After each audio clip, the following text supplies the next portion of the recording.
Yoo nagaa fi mootummaan itti ta'an jiraate qofa dargaggoo fi humni barate hojiin biyya ijaarratu wajjin hojii biyya ijaarratu bobba'uu danda'u. Namni nagaa bahee hojjetee maatii isaan jiraachuu danda'a. Qabeenyaan dhuunfaa fi kawwaloo wabii argata. Ijoolleen keenya nagaan bahanii baratanii yookiin hojjetanii nagaan galu. Jibbaa fi lolarraa jaalalaa fi waltumsuutu saba keenya gidduutti dagaara. Aadaa keenya wal gargaaruu fi wal jajjabeessuu deddeebifnee ijaarrachuu dandeenya. Dhumarratti rakkina poolitikaa yeroo ammaa biyya keenya mudatee jiru hedduu wal xaxaadha.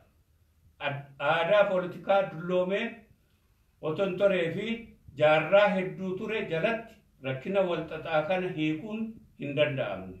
Yeroo hedduu yaalame. Lubbuu hedduunis itti wareegame. Qabeenya danuun itti barbadaa'ee akkasuu ta'ee hin milkoofne.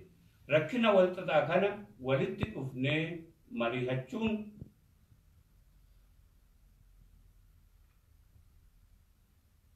mari'atuun yoo kana tolfanne qofa keessaa bahuu dandeenya. Ammatti karaan jiru tokkichi mootummaa ce'umsaa biyyoolessa Oromiyaa kan bu'uura nagaa mootummootaa fi naannolee kaaniif tahuu lammiilee Oromiyaa waloon ijaarrachuudha. Kunis bakkatti qooda keenya hirmaannuu fi fedhii keenya keessatti ibsannu ta'a. Akkasumas rakkina nagaa fi tasgabbii amma keessa jirru furachuu kan dandeenyu walitti dhufnee mari'annee mootummaa ce'umsaa biyyoolessa Oromiyaa yoo dhaabbanne qofaa ta'a. Addi Bilisummaa Oromoo ijaarsa mootummaa ce'umsaa kana hojiitti hiikuuf waan qabu hundaan itti bobba'ee milkeessuuf akka hojjetaa jiru mirkaneessuu feena.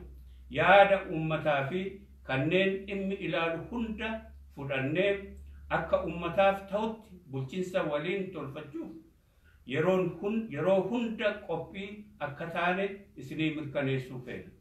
Addi Bilisummaa Oromoo adeemsa bu'uureessuu mootummaa ce'umsa biyyoolessa Oromiyaa kana karaa adda addaa isin qunnamee hojiitti hiikuuf akka isin waliin mari'ate hojjetu isinii mirkaneessuu feena. Maa irratti lammiilee Oromiyaa fi lammiilee saboota kaanii waggaa 50 darban falmaa mirga dimokiraasii mirga ummatootaa akka kabajamu fi walqixxummaa sabaa fi sablammoota falmuu irratti lubbuu isaanii dhaban hundaaf kabajaa kiyya dabarsuun barbaada. Addatti immoo kabajaa bara baraa qabsaa'ota keenya kanaan nu gahaniif haa ta'u jedha. Akkasumas humna nagaa eegdota biyyaa uummata golguu uummata waliin akka dhaabbatanii fi nagaa buusuuf otoo falmanii lubbuun isaanii darbe kabajaa fi ulfina kennuufii feena. Akkasumas addatti humna poolisii fi nagaa eegdota Finfinnee kanneen kabajaa ilma namaa tiksanii fi hojii isaanii seeraan hojiitti hiikuu yaalanii haala dhiphuu siyaasaa rakkisaa keessa maatii fi jireenya isaanii dhiisanii halkanii fi guyyaa nagaa uummataa eegan hedduun dinqisiifadha.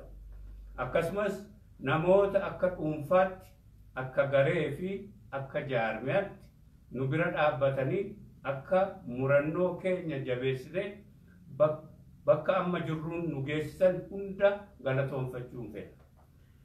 Erga waamicha mootummaa ce'umsaa biyyoolessa Oromiyaaf waamicha goonee kanneen waamicha kana nu cinaa dhaabbatanii milkeessuuf dirmatanii nu waliin hiriiraa jirtan kanneen armaan gadii galateeffachuun fedha. Kabajamtoota lammiilee Oromiyaa kan waamicha kana ofitti fudhatanii nu deeggaranii nu waliin dhaabbataa jiran paartiilee siyaasaa addatti immoo waahila keenya KFO hogganoota adda bilisummaa Oromoo keessaaf alaa miseensota adda bilisummaa Oromoo keessaaf alaa, qeerroo bilisummaa Oromoo, qabsaa'ota bilisummaa Oromoo bakka hundaa, deeggartootaa fi hawaasa Oromoo, the Oromo Scholars and Professional Group, Oromo Global Forum, hogganoota amantii adda addaa sagalee uummata keenyaa ta'uun waamicha dabarsitan, Global Oromia Journalist Association, gartuu deeggarsa sochii 39 idil addunyaa, koree miseensotaa fi deeggartoota adda bilisummaa Oromoo akkasumas kanneen dhimma hidhamtoota siyaasaa lammiilee Oromiyaa fi akkasumas hidhamtoota kaan hiiksisuuf ijaaramanii sochii jalqaban kanneen maqaa isaanii dha'uu dagadhe hundaaf galata keenya galchina. Waan na dhaggeeffattaniif galatooma.